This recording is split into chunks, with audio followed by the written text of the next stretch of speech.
believe we're actually up and going now. This is going to be like the most unprofessional start to any Facebook Live that's ever been done in the history of anything. So hold my beer. For those who are watching this, by the way, this is the Sound Off Show. I'm Matt Kundle, and I always said that I should be doing more of this, and other people say I should be doing more of this, but I haven't gotten around to it till now. So here we are, and we're joined today by Aiden Wolf. Hi, Aiden. How are you? I'm not doing too bad. A little early for me, but yeah, I guess we got 9 your time. I'm 10 o'clock. Am I 10? No, it's 9. 10, you're 9. Yeah, so you're complaining about early. What's your problem? I'm earlier. I've been unemployed all summer. This is early. All right. Good. Anyway, I tried to do some split screen action with the Skype. I don't think it's actually got you in a live picture, so which is wrong. Oh, I'm not in this. Just my voice. Yeah, well, there's a picture of you, but you're kind of frozen. So obviously some kinks to work out with that. So we'll get to that somewhere down the line. So this is great. All right. You've been working on this. I like that. Well, happy birthday to you, by the way. Yeah, I know. It's weird. Turned 41 today. So. Oh. Yeah, I know. Last year was the big one. Every year I do a birthday concert. I didn't get to do one this year because we're going to Europe next year, and I'm going to do one of the metal festivals down there. So. Oh, is that safe? In what European country is that going to be? Probably Germany. That's fine. Yeah, Germany's known for the metalheads, so I'm gonna just blend right in there. So nice. Yeah, the wife's been gone all week, which is another birthday present. Now I do love the wife, but whenever she's away, it's just, the shirt comes off, and you don't need to be wearing pants on the couch, stuff like that. Yeah, you're the second person this week who's had a wife go away, and they've announced that they're going to be sitting on their couch with hardly any clothes on. That seems to be a thing, I guess. Well, it's also my diet changes when the wife leaves because she's all healthy and stuff and runs marathons. So I've been, I think you saw it on Facebook. I'd craft dinner and hot dogs with a beer, which I recommend wholly. And I've lived mostly on Mr. Noodles. So what this tells you about me is without my wife, I would die in a pile of noodles. So... we met at the VoiceOver North conference for the first time, actually. I mean, we've been talking a little bit on the phone. You did not make the noodles thing aware to me in any form, but that's okay. And you've been doing lots of voiceover and podcasting this summer. So where do you want to start, with the voiceover or the podcast? Well, I might as well start with the podcast. Cool. You got more than one podcast, right? So, I mean, Dark Corner of Radio is your podcast, and it's on a small hiatus right now, and I think you got about 8-9 episodes in there. Oh, I got like 20. 20 episodes. I've listened to 9. Thanks for your support, Matt. Yeah. I appreciate that. Oh, it's my turn to talk now. Okay. So Dark Corner of Radio, basically it's a storytelling podcast that kind of looks into some of the deeper, darker stories of media. And when I say darker, this isn't something you have to listen to with earphones on at work. It's very, very family friendly. I've got episodes about Charles Manson's start in the music industry, all the way up to why you should hate Nickelback. So it's just kind of a music history show that tends to fall a little bit on the darker side of things, but it still can be lighthearted. Why do we need to hate Nickelback? Well, I mean, it was actually just kind of a look at the science of sellouts. And I think one of the best bands that you can use as a reference would be Nickelback, as people seem to hate them for no good reason. So that's all it was. Yeah, I suppose that's fair. I have a bit of a history with Nickelback. Do you have one as well? Do you have any Nickelback stories? Have you met Chad? I have. I lived in Edmonton for several years, and he was a big fan of the Bear, or at least that's what we were told. And I spoke with him briefly on the phone during a contest to win Nickelback tickets. I've never shook his hand face to face, but I've always enjoyed their music. I don't see the problem with the band. I don't find any issues with them. What was the contest? Was it on the Bear? Yes, it was on the Bear, and so it was in the middle of January, and Nickelback was coming for a visit, and it was minus 35 plus wind chill, and Chad had an "It's So Cold" joke. Now, if you could ring up the station and have a better "It's So Cold" joke, you would win tickets, and I won them. The first one was "It's so cold that my bleep of a wife actually feels warm." And I forget the one I actually won on. Oh, yeah. "It's so cold outside that burning sensation when I pee feels nice." Was that in the morning or the afternoon? Because if it was the afternoon, that was me. I was on in the afternoon. No, it was mornings. It was mornings? And I believe, oh, God, it wasn't the Triple H show yet. It was the one before that. Can you remember? It would have been Sled Dog, Carson, and Jamie. Yes. No, Yeah. okay. There was one after Carson. One after that. It was right after, in between Triple H and Sled. Well, it just would have been Sled Dog and Jamie at that point. Was it Sled Dog and Jamie? I think so. Well, it was me for 3 days. And then I'm not getting up in the morning for this. Or was it management going, yeah, we're gonna throw you to a different slot? Yeah, they threw me to a different slot. They threw me to Montreal. Oh. Well, And it was fun. And the night Nickelback played that show where Jerry Cantrell opened, then that's the day I left for Montreal. Oh, okay. That's kind of cool. I actually went on live on the Bear shortly that summer, actually, guest host with Sled Dog. That was my first taste of radio. Really? Yeah. So you and I were passing in the station probably. I came in with an attitude, was like, what the fuck are these morning show people doing today? Well, and who's this idiot they brought in?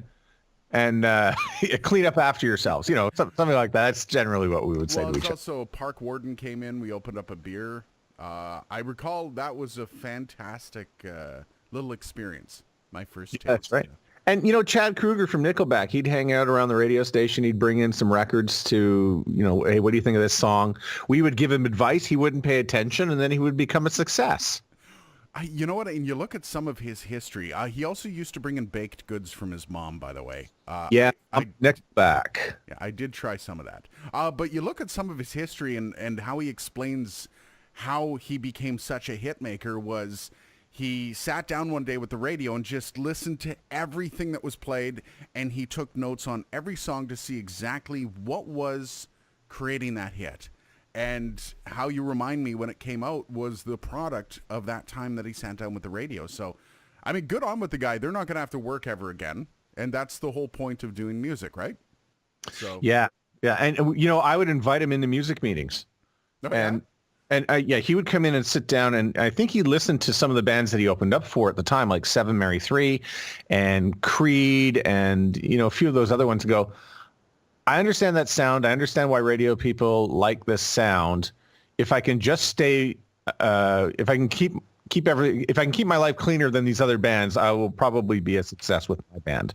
And I think he took a lot away from that. I think the process of watching how a radio station adds and subtracts records from the playlist was useful to him. That's fascinating. Yeah. That is just what record was he on while he was doing this? Was this The State or? Yeah, there was The State. So I can only remember the first line of the song, and I should know this, but it's the one from 1999 that goes, "Until You Swallow." It's the one about being on mushrooms. That's the line you remember. Yeah. And your throat gets dry when you need to swallow because you're on mushrooms, right? And Can you sing it? no, there will be no singing on a Facebook Live. I can assure you, there will be none whatsoever. But yeah, and I remember that, of course, we had him on the air to say, hey, well, talk about that song and how you came up with it. And he goes, hey, you guys remember that night when we were on shrooms? I'm sitting here going, crap. It's on the radio. And it's live, and there's nothing you can do. You can't go and scrub that. It's live. Hey, officer, I don't have any on me at the moment. I'm sorry. Yeah. So yeah, that's the kind of stuff I do for it's time intensive. There's a lot of hours that go into it. Hence the hiatus. I'm taking August off to get my kids prepared for school. But 28 hours a week to do this thing, it's a labor of love because that's all I get from it. It takes 28 hours a week for you to put out a podcast episode? Yes. It's there's research. If you screw up one single detail in this podcast, people will nail you to the wall. And it's happened on my second episode, Sound as a Weapon. This is embarrassing, and I don't know why I did it. I just got into the swing of the read. And when it came to Wagner, I was referencing Wagner, and I said Wagner.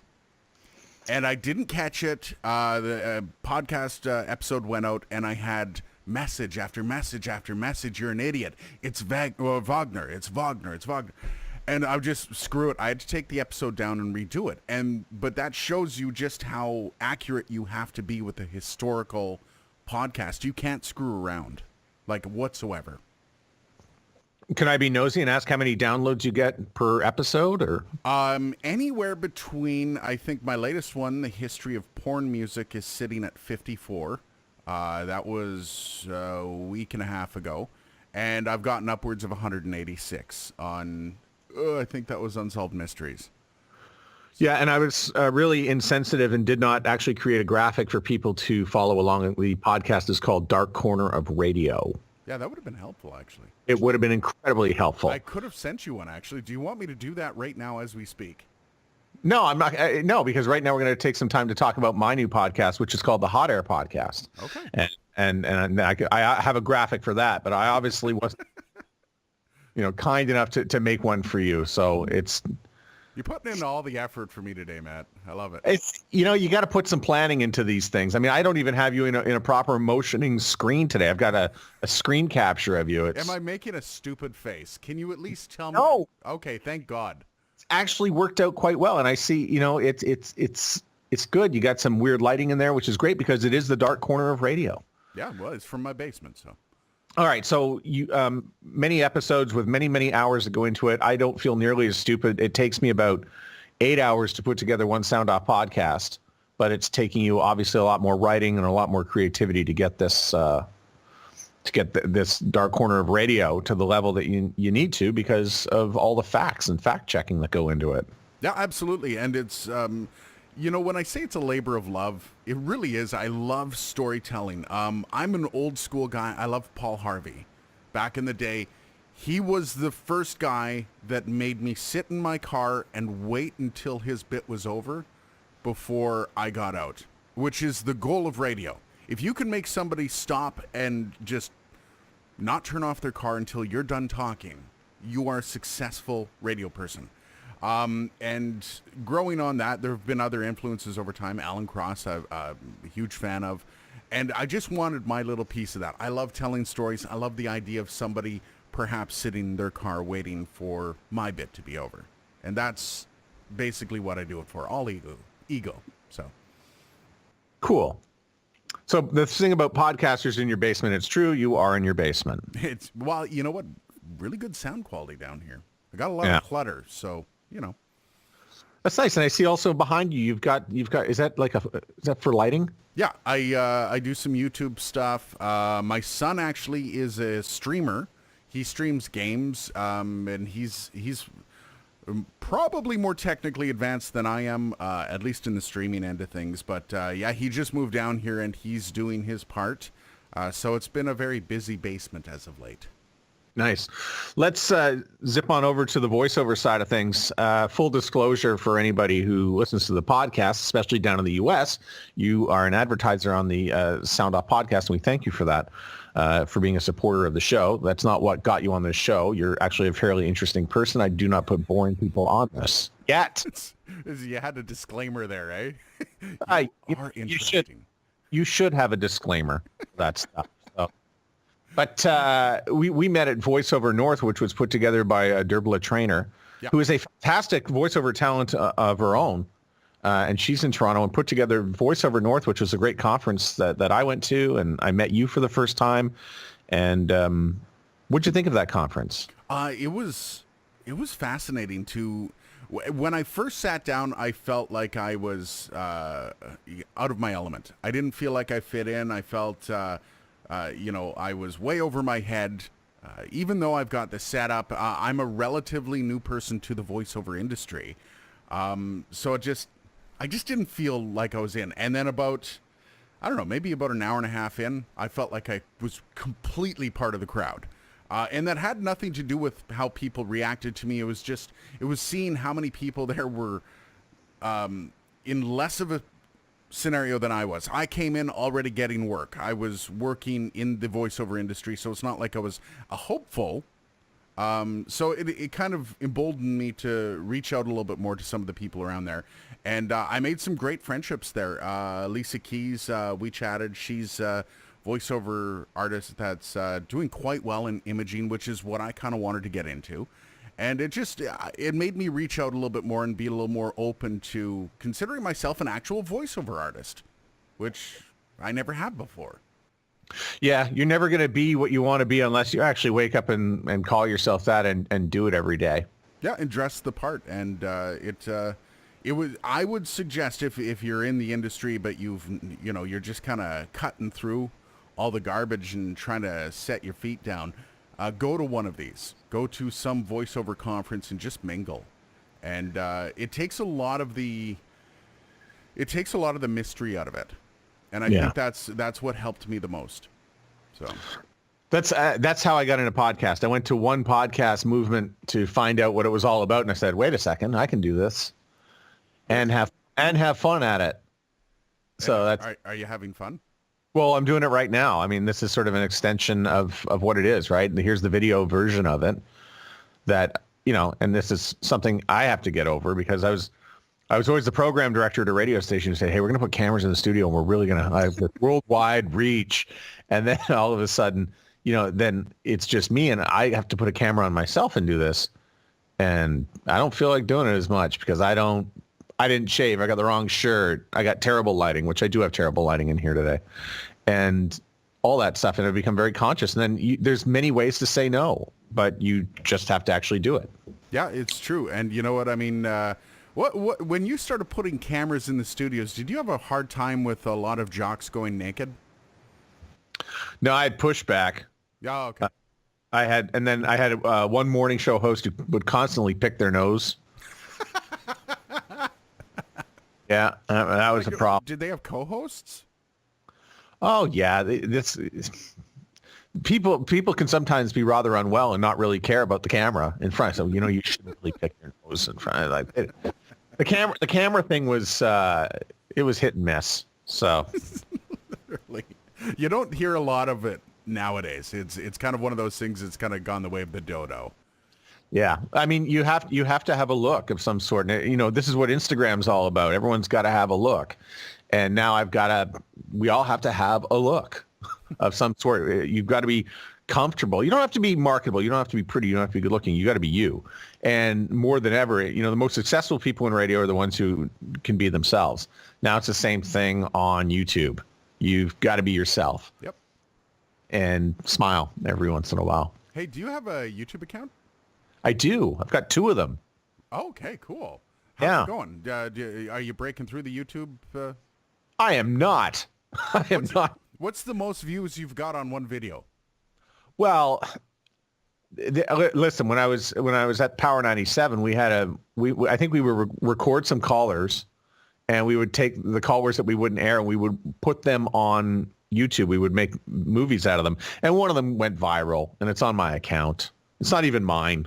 So okay, the guy didn't have an account, but it took off. Some of your content that you've done, what do you figure most views? Ballpark. You don't have to tell me the exact. 150, whatever. Really? Nothing great. I mean, I haven't gotten, what you need to do is you need to treat it like a podcast. You need to continue. And this is what we're doing. I mean, this essentially what you and me are doing right now is a pilot episode for what will become what I hope will become a weekly, YouTube or Facebook Live event, some form of streaming where we talk to people. Because I love talking to people, but I can't bring people back on the podcast all the time. No, and that's true. You do your podcast episode. Sometimes, if you've got new data, we'll bring you on. But there's only so many times we can tell your story, and people will get confused. And some of the episodes will need updating. But why not do one where you could do this every week and have something live? Oh, yeah. You know, something more immediate. Podcast is something I want the shelf life of those to be a couple years. I want this one to be immediate. Okay. It's interesting because my YouTube channel, I started it up while I was building my home studio. And I did unboxings for basically everything. I built my own custom PC. Then I got a board, I got a mic. And so I went through a couple boards, and the unboxings on that, I have 3,000 views on my Mackie unboxing. And I've got over 1,000 views on my Studio Live AR8 unboxing. And it just blew me away. I've only got 8 videos. Yeah. And they're piling up views, and I don't know what I'm doing right. I don't know how to get better at it. It's fantastic. I've never been that successful at something. People don't know how to unbox something, or they're interested in a product, and this is how you get success. I mean, listen, the Sound Off podcast is radio stories. It's 500 people a week think those are, they come to it and they want to hear a story about somebody in radio, or they want to have a conversation, or they want to listen in. And I think, listening in and just connecting at that level is perfectly fine. Listen, we love doing it with our morning show every day, and we do it, but we also like to listen in on something that's a little more specific and a little more niche. And that's, unboxing products. Why not? Yeah, I don't understand it. I'm feeding the system, yet I don't understand why people want to consume it. But I'm more than happy to do it. It's just weird for me. That's all I'm saying.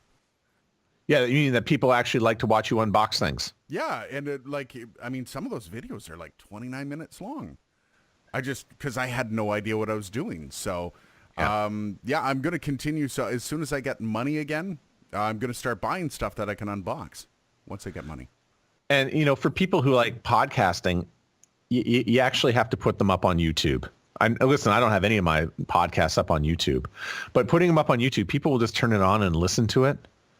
And are you allowed to put just audio up on YouTube? Sure, absolutely. Okay, maybe I'll put mine up.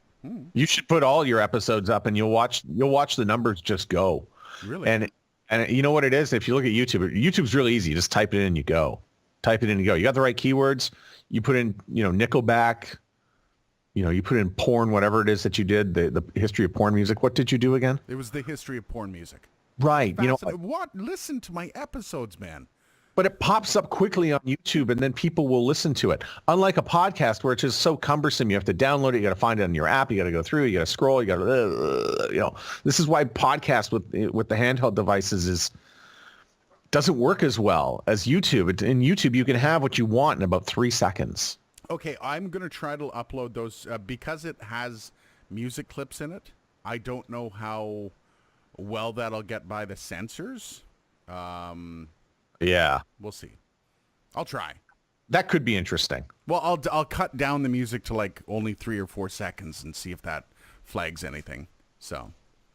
Okay. Because yes, I have figured out a loophole to get music into your podcast legally. As long as you're using it in an informational manner, it's a gray area for a lot of copyright.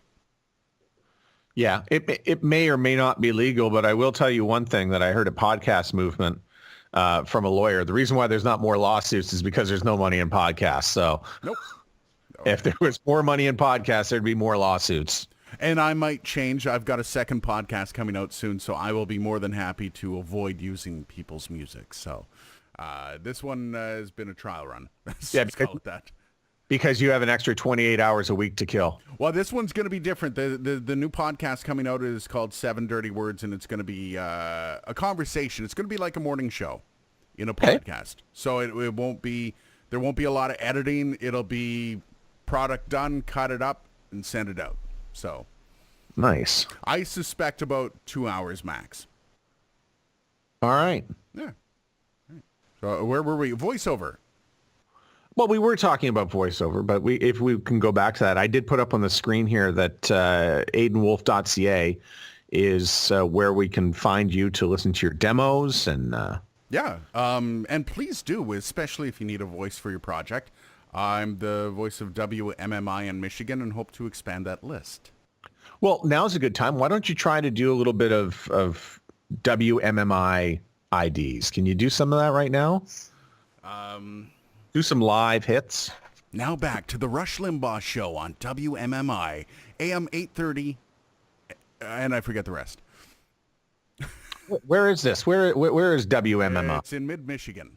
Michigan. With call letters like MI, I would assume it would be Michigan. Yeah. And, great experience working with the PD down there, Sean Powers. It was kind of one of those things. I did my demo, and I had a good friend of mine. He's a producer, and he's one of the best young producers in Canada. I stand by that.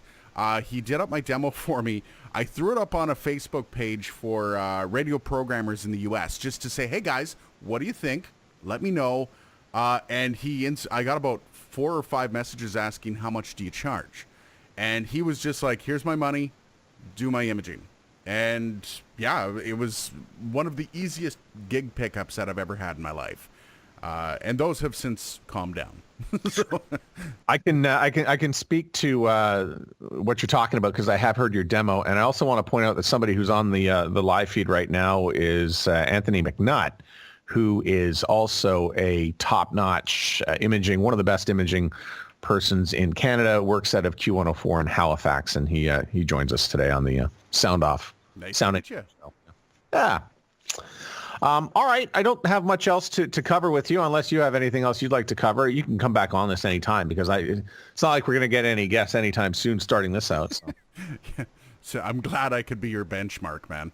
I can't even get the pictures to move on the screen here. So next time, we'll instead of the Skype, I'll try the Google Hangouts and whatnot.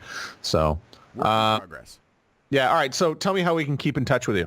AidenWolf.ca. It's the easiest way. The website. Just hit me up there. And if you have any questions, if you if you love the podcast, that'd be great. Listen to the podcast. Do that. Other than that, yeah, I'm around Facebook. I'm friends with you. So. Yeah. Cool. All right. Well, let's keep in touch. And good luck on that new podcast. And do you have a date, by the way, on that podcast? We're recording next Wednesday for the first one. Okay, cool. Yeah. And I have no idea what's going to come for this. I've got a girl that has no experience, but she's very, very, very, very funny. So, we'll see. All right. Well, I should have asked this earlier. What platform are you hosting that on? Blueberry. Oh, cool. Yeah. Excellent. So, and by the way, I sort of got inspiration for what I'm doing here from Todd Cochran, who runs Blueberry. He's got the new media show on Saturday, and it is way higher production value than this one, and does not have a yoga block in the back of. Do you have a yoga block back there? There's a yoga block back there.